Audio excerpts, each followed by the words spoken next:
Hey,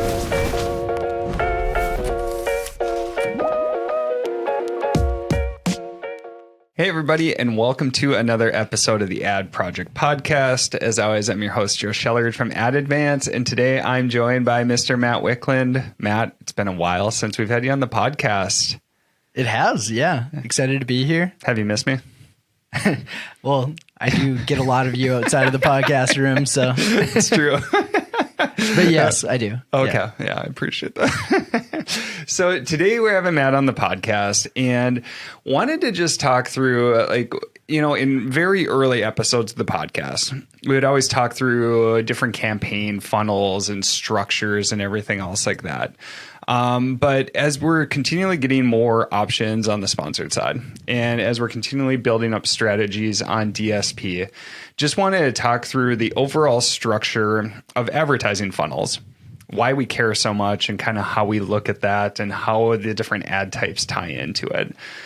So Matt, if somebody comes to you and they say, hey, I want to institute this advertising funnel, define that for us. Kind of how do you approach the general funnel structure? Why do we care? Sure. Yeah. So I would say there are three main stages of the advertising funnel, top of funnel, mid funnel, bottom of funnel. And that would be more so like awareness initiatives at the top, consideration goals at the middle, and conversion goals at the bottom of the funnel. And what it all comes down to is figuring out what targeting tactics, where your ad dollars are invested. So prioritizing advertising budgets and where your spend goes. Sure. So we'll start at the bottom. So when we first started, we got going, sponsored products, we had keyword targeting. And so that's specific people who are searching for products, they're going to come through, they're going to convert. So, as we look at different, the funnel, at the very bottom, it's going to be people who are extremely aware of the products or are searching for it, or they know what they're looking for. When we work all the way up to awareness, that's going to be really trying to generate interest for the brands or the products that they're not specifically looking for overall. So, sponsored products, that's definitely with the core targeting tactics, that's going to be bottom of funnel. Maybe let's walk through the different ad types. And the reason why we wanted to cover this today too is it's getting more confusing with the different targeting types that we have, even on the sponsored side. We had a good team discussion on this. So kind of walk me through. I mean, there's some different updates like sponsored display, there's top of funnel, there's bottom of funnel structures, sponsored brands, there's different spots that you can kind of fall into the funnels. So we can't just look at ad types, but maybe walk through the different sponsored side, what options are available, where do they fall into the funnel? And then at the end, what we can do is kind of recap base structure, kind of how we recommend setting this up and building our way up. But maybe start on the sponsored side, walk us through the options for the different ad types and where they fall. Sounds good. Yeah. So like you said, Amazon has grown in complexity quite a bit over the last several years, whereas there were only a few ad types previously, dating back 6 years, sponsored products only, auto and manual, not even product targeting. It's grown significantly. New ad types, sponsored products, sponsored brands, sponsored display, but all kinds of new placements and targeting types within those overarching ad type categories.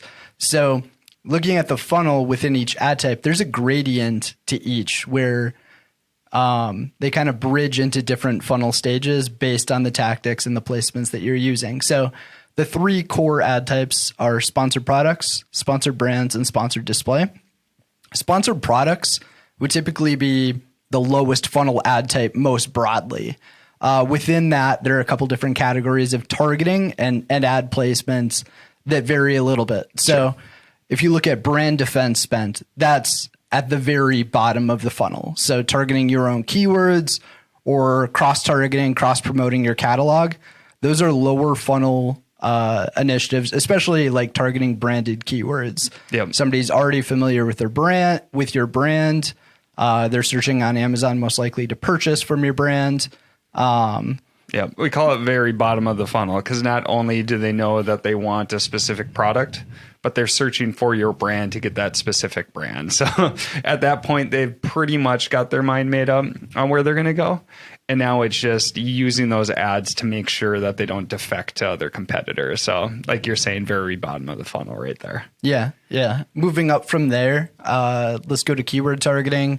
Long tail unbranded keywords, I would say, are the next stage. Sure. So very specific searches with multiple descriptors or highly relevant to the product. That's kind of the next stage.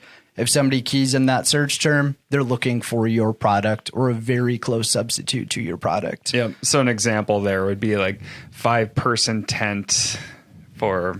I guess, yeah. Lightweight, 5-person There tents. you go. Yeah. Thank you for making it a little bit more long tail. Yeah. Yeah. Moving up a step from there would be a little bit more general, competitive, loosely related keywords to your product. So lightweight 5-person tent is very long tail. An example could be lightweight tent, or even I would say, higher in funnel would be tent. Sure. And that kind of leads me to the more top of funnel within sponsored products, keyword targeting, which would just be straight up targeting like camping accessories or camping gear. That's somebody that's typing in a very general search, more interest based. They might be looking for a tent, maybe a cooler or a camp chair piques their interest. But you're netting exposure, driving awareness, product discovery, that ultimately leads to potential conversions from that traffic. Sure. Yep. So you can see just from a single ad type from sponsored products, depending on how specific we're targeting in terms of the searches, you can go from very broad all the way to like very specific. So you can set up different funnels just based off of that. Yeah. On the product targeting side, there are very close substitutes. So those that are essentially very close substitutes to your product. But maybe like other attributes like price are comparable too. Sure. And a little bit higher up than that would be more general substitutes, like price varies more, either much higher price, lower price products potentially. Yep. Or if I'm an accessory to a different product that just got purchased. Yep. Complement side would be closer to the top of funnel, I would say, for product targeting. Sure. But all of these land, I would say, like on the broader scale or the broader funnel, mostly from like mid funnel for camping accessories down to like the very bottom of the funnel for branded search. Sure. So walk through, let's do sponsored brands next. And so this is where it gets a little bit more interesting too, because not only do we have different targeting types, but we have different creative types too. So I kind of walk through what's the options look like on the sponsored brand side and where do these fall in? And there's going to be nuance based off of the creatives and what we're targeting too. Sure. Yeah. So if you talk to the Amazon product team, they consider sponsored brands a bit more mid-funnel than sponsored products. But again, there are all of these tiers to the funnel within that ad type. Sure. So all of the same targeting strategies exist within sponsored brands. And that kind of determines the point where it falls in the funnel. But then there are also like these unique ad placements and ad formats within sponsored brands that also move it around a bit too. So similar structure, we'll say, in terms of keyword targeting. But if you're using, say, a storefront landing page without featured ASINs in your creative when doing a product collection Sure. Campaign, like that's a bit higher funnel. You're introducing them to the brand, not necessarily to a specific product within your catalog. Store spotlight, similar story. You're driving traffic to a store spotlight. Video. So again, gradients based on the targeting that you're employing, but it's really well suited to more brand building, mid funnel, higher funnel targeting, just because you can tell a story. There's increased callback, and it's just a really unique format that helps drive discovery and people learn about your brand or your product and all the unique features and stuff. Maybe not as immediate conversion oriented Sure. as sponsored products, top of search, for example, but yeah, it tells a story. Yeah. And there's a lot of nuance in that too, because like, say I'm using a brand defense strategy for a sponsored brand. Well, at that point, it's more of a lower funnel strategy again, because yep, they can click through and they can go to my storefront. But based off of what we see for conversion rates, like the lower in the funnel, conversion rates are going to be stronger. Top of search sponsored brand ads have been performing really well in terms of conversion rates. And so it depends on how you use them, how general you want to get. With some sponsored brand ads, I would say they're more bottom of funnel now, and the conversion rates really help to show that. A lot of people see these ads and they click through and they purchase. That means they were probably a lot closer to the purchase to begin with. Yeah.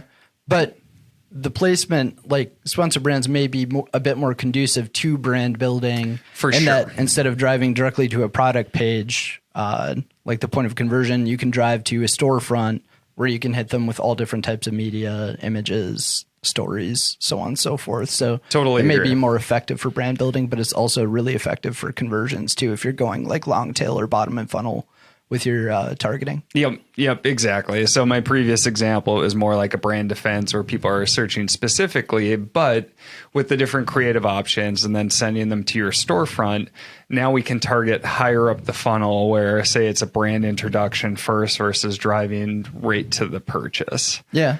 So taking this a step back with the ad types that we've talked through so far, sponsor brands, sponsor products, sponsor brands, it works great for like conversion oriented tactics like bottom of funnel and stuff like that, but it's really effective for brand building and kind of the middle of funnel and upper funnel in that if you're targeting a really short tail competitive keyword, say camping accessories, that person isn't really shopping for a specific product at this point. You can drive them to your storefront or hit them with video that get them interested in your brand, your catalog. It may not be a specific product, but the diversity of media inherent to a storefront without all of your competitors on it or a video has a lot of real benefits in terms of like awareness and the callback, the recollection of your brand when they're ready to make a purchase. Sure. Yep. And one other piece I want to rehash too, like, and this is where all the nuance is. So like sponsor brands video, depending on the keywords that you're targeting and the creative that you're implementing, it can either be a lower funnel or mid funnel too. And like you were saying, sponsor brand video can be great for like lifestyle branding and for that more like mid to upper funnel, like, all right, I'm going to introduce them to my brand. Another effective approach that we've seen for sponsor brand video is for more specific terms where the person's already very aware of the product that they're searching for. Now more like feature-based type videos or like showing the product in use. I always love to give the example because I'm a nerd of like the kid's toy where they're shooting off a rocket and everything. Like that's cool. Like I don't care as much about the brand at that point because I already searched for like kids rocket or kids science toys or something. And if I can see that in action, now that might lead me directly to the conversion. So again, it's like it's taking a step back and looking at what am I targeting first? Where are they in the funnel? And then based off of that, that's really going to drive the creatives that I implement. So if they're close to purchasing and they're just comparing between different competitors, all right, how do I set my product apart? If they're a little bit higher up in the funnel, so I search for something more general, just for like kids' toys or something like that. Now introducing them to my brand and my science-based products and everything like that, that might be a lot better approach to it. So I think it's the key thing of really combining, all right, where am I in the funnel? And now at this point, like what is my core goal with those creatives that I'm showing? Agreed. Yeah. Leading with targeting, following with the other pieces. Yep. Yeah. And that's why, see, we always lead with targeting first. And that's why it's kind of confusing with how the different ad types are grouped within Amazon right now. Because they're more starting like, what's the type of ad or where's it going to show? Where we always like to start with targeting first and then kind of build all those pieces off of it. Yeah. A good example of that, I guess, moving on to sponsored display. Sure. So initially, sponsored display was product targeting, SD product targeting. So that would be an ad that shows up on Amazon, typically on the product detail page, right underneath the checkout box, the buy box area. And then they introduced audience targeting, which is a completely different ad product from that on Amazon placement. Now, instead of targeting products on Amazon, similar to like a sponsored product targeting ad, you're targeting audiences, audience behaviors. Have they looked at your product catalog? Have they purchased from your product catalog? Do they fall within these interests or lifestyles or in market categories? And then ads follow them all around Amazon. So it's a massive departure from what the target. There are two very, very different components of sponsored display. Yep. And now we're seeing this cascade into the other sponsored ad types. So sponsored display, you typically think of display ads and audience targeting now as like the primary function of that ad type. But they're looking at ways of off-site sponsored brands, like the sponsored brands video off Amazon feature that is in somewhat open beta. And sponsored products, I know they're considering different offsite and audience-based targeting tactics. And so there's just like, I don't know, kind of a lack of continuity where sponsored brands can be display ads potentially. Sure. Sponsored products could maybe be display ads, sponsored brands. Yeah. Just all this overlap between ad types, and it makes it kind of confusing for the end user. Yeah. When the ad format, the placement, and now the targeting can all vary. Yep, exactly. And when we're going through this as a team, we tend to group the ads more on like similarity in targeting and performance. And so, if we look at, say, sponsored display product targeting ads, they tend to perform really similar to sponsored product targeting ads. So the creative looks a little bit different. Where it shows up on the page is a little bit different. So sponsored display, it's going to show up below the buy box or below the bullet points. For sponsored products, it's going to usually be the carousel. But the creatives and everything look very similar. The targeting is very similar in terms of like conversion rates and everything else like that. They perform very similar. And so we kind of group those together and separate it out. But it gets very confusing for the end user, like you're saying, because now I could use sponsored display for product targeting, which kind of is bottom of the funnel. I could use it for audience targeting offsite, which is very upper funnel. I could use it for retargeting, which is more like mid funnel because they're they've already viewed our product detail page. And so there's a lot of different nuance that goes into what targeting type you're using, and then what the creative and the ad should look like, and then what you expect for performance for each of those. Yeah. And so our general strategy when we're looking at the funnel is we always like to start at the bottom and work our way up. So if you start at the top and then work your way back. So if I started with audience targeting for sponsored display, but if I didn't have things like my brand defense strategy already set up on sponsored products or sponsored brands to help build that brand after maybe they saw my ad on that upper funnel strategy, it's just hard to drive down to the conversion. And what makes it tricky for a lot of sellers right now is that where do you start? And it's like, well, you can start with all three, but just specific pieces of it. And so that's really the tricky point there. Yeah, specific pieces and specific targeting strategies within each of those. But yeah, like you said, like when like the funnel comes down to prioritizing your ad investment to turn the levers or pull the levers, turn the knobs that make the most sense for your product catalog, given where it's sitting in its life cycle and what your overarching objectives are for your brand. So we always start at the bottom of the funnel and build our way up. If you start at the top of the funnel without having an adequate bottom, like all of that engagement, that interest you're driving can just fall out. Like you target people like that are in market for camping gear, something super top of funnel. And you have a catalog of tents. They may not recall your specific brand. When they see it, they'll remember, they'll click through, they'll purchase hopefully, right? But if they go back to Amazon, key in lightweight tent, I am in market for it. I want a tent. Sure. And you're not there at sponsored top of search and like the massive array of sponsored ads that show up in search results, it's very easy to lose that customer to a competitor. Whereas you start at the bottom of funnel with relevant keywords that people are going to key in when they're coming from top of funnel campaigns. They've been exposed to top of funnel.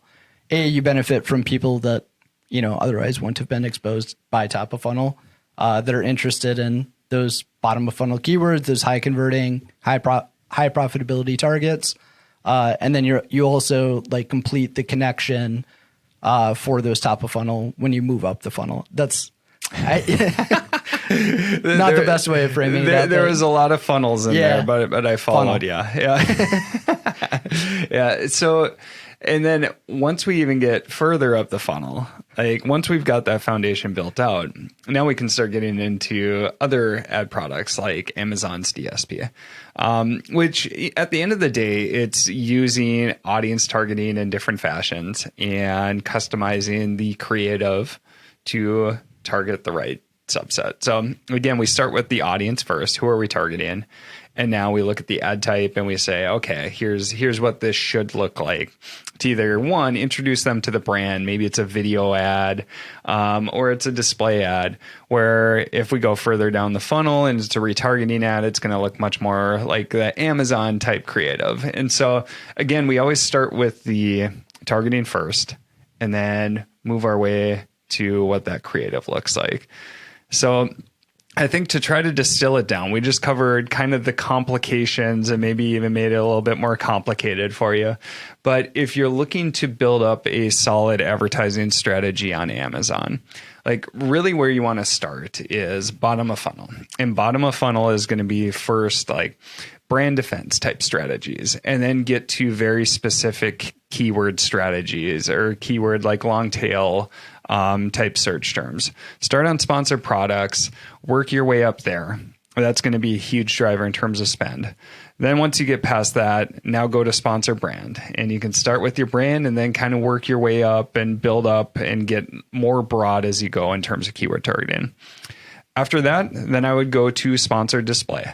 And I would set up product targeting along with doing product targeting for sponsored products too. And so really it's making sure that you have a solid keyword strategy. You have a solid product targeting strategy throughout the three ad types.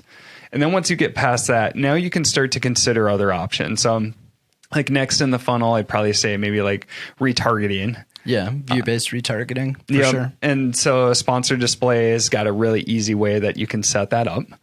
And then once you get past that, now, like if you do get multiple purchases, you could set up a repurchasing strategy also through sponsored display. And then at that point, now you can start to consider more of those audience-based targeting, the more broader targeting, or the off Amazon targeting. And there's different ways you can do it on the sponsored side, or that's a case where you could move over to Amazon's DSP and start running those. So, I mean, is that kind of your approach, Matt, or are there any key ad types that I missed in there as kind of building it up step by step? No, I think that's a good overview. For on the DSP end or sponsored display audience targeting end, I'd maybe slate like view-based retargeting in lower in the funnel before moving to the top of funnel for other ad types. Like Sure. I'd rather retarget people that viewed my product but have not purchased my product than somebody that's searching camping accessories most likely. Sure. Just because it's going to lead to more bottom line profit, especially for products with like longer consideration windows, so higher price points, and those that have like LTV repeat purchase potential. Yep. But yep. And again, this gets down to the same core strategy is, all right, if we're going really broad and upper funnel and we get them to visit our product detail page, say, we want to make sure that they're probably not going to convert on that first click there. So we want to have the structure and the foundation in place that draws them back in or draws them to that purchase. And so the whole core that Matt was just kind of hitting on is making sure that you have that solid foundation that once you get to the point where you're to more like awareness type branding, once you bring them into your brand or to your products, now we have that foundation to drive to that final sale. And so for those who are listening to, we've got some good articles just kind of outlining what our campaign funnel structure looks like. I know it can be a little bit hard as we're just talking through this and you're just listening along. So we've got a good diagram on kind of what this looks like, how we structure the campaigns, and how you can work your way up piece by piece. Again, the key thing is start very narrow and targeted, and then work your way out as you go, and then just keep building upon that. So build that foundation first, and then keep going further up the funnel. So Matt, before we end, I guess, is there any other pieces that you want to add? I don't think so. That covers it. All right. Do you want to say funnel one more time? Funnel. There you go. Got it. Well, on that note, we will end the podcast. And as always, we really appreciate you listening. If you want to see that diagram, feel free to hop over to our website at advance.com. And as always, we hope to see you on the next episode.